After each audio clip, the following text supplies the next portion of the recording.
Hello Young Justice fans, Dark Superboy here again with another video on our beloved superhero series, Young Justice. Today we're going to take a different spin on things by not focusing on the series, but in focusing in the tie-in comics.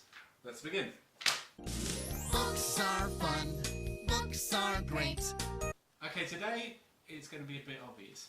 We'll be talking about the comics. Now, for those lucky enough to have the DC Universe streaming app, you will also be able to have access to said comics from issue 0 to 25, plus possibly the additional tie-in comics. I do not know. Unfortunately, I'm British and don't get to see any of this for several months.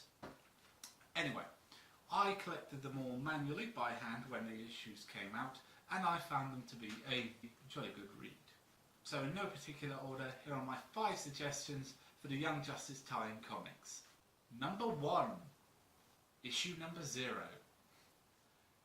Starting off with an issue 0 is a bold move, but it's successful in its premise of it starts exactly where the show does. In the ending of episodes 1 and 2, this tie-in comic connects the issues of what happened after the team met the Justice League to when they met up again at the mountain and met Miss Martian. Specifically, what was Connor doing this entire time, because everyone else had homes and stuff to go to. His had just been destroyed. Now, I'm not going to go into spoilers for any of these comics, so don't worry about it. But he ends up with one member of the team, which is quite funny, and they get up to some strange activities and one unexpected fight. Number 2, issues 6 and 8. Now these issues cover Artemis, our beloved blonde archer, and why she became a superhero. And this actually shows some tie-ins to the series that we actually know some about, namely the arrow that saved Kid Flash from Amazo, and we know that to have been shot by Artemis. These 2 issues are a good read for any dedicated Artemis fans. Not only is it her origin story effectively, but it adds to her character's depth. Number 3, issues 5 and 6, Campfire Secrets. Carrying on from the origin stories, these 2 issues explain the origin stories of our other teammates. Now, any major DC fan knows the origin stories of most of the superheroes, but there is a slight twist to some of them, and there is one where it is very dark and is a subtle hint to the underlying secrecies of certain characters that I will not go into mentioning because, again, no spoilers. But this is all done in the first issue. The second issue of the storyline covers Connor's thoughts and feelings of being a superhero. Namely the fact he's a clone and his entire purpose in life was to fight Superman. And this issue covers that very well and also foreshadows the events of Connor and Black Canary's interaction during their therapy session, of Connor declaring his happiness when he got his chance to be Superman at the expense of everyone being dead. So any Connor Kent Young Justice fans, that one's a recommendation for you.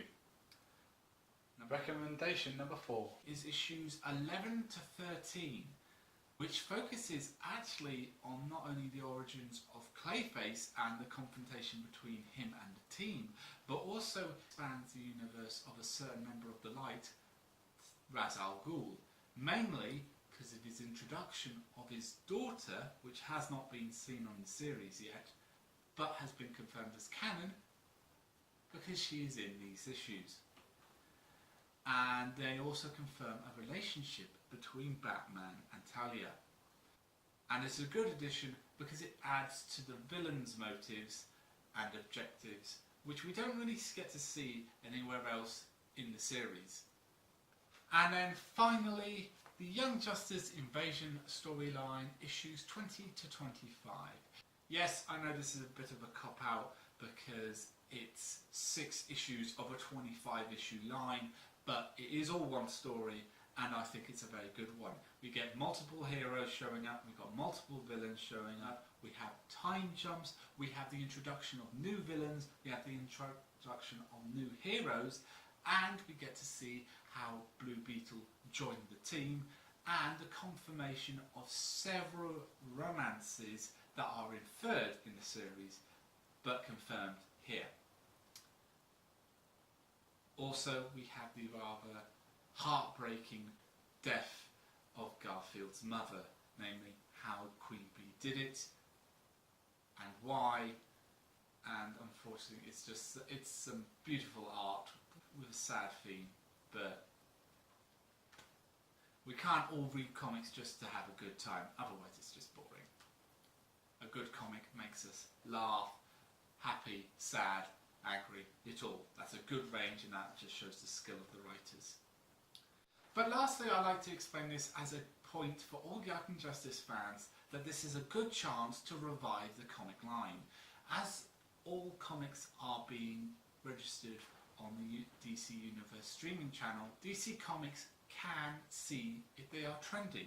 So if all Young Justice fans read these comics and get it up there in high trending scores, we have a good chance of getting a continuation of this series when Young Justice Outsiders is released. And I think that is a brilliant achievement if we can do it, to not only revive the TV series but the comic line as well. So if you are a Young Justice fan, get out there and read these comics. You won't be disappointed, I promise you that. I've been Dark Superboy, this has been a video on Young Justice, and as always, let hope burn bright. Goodbye.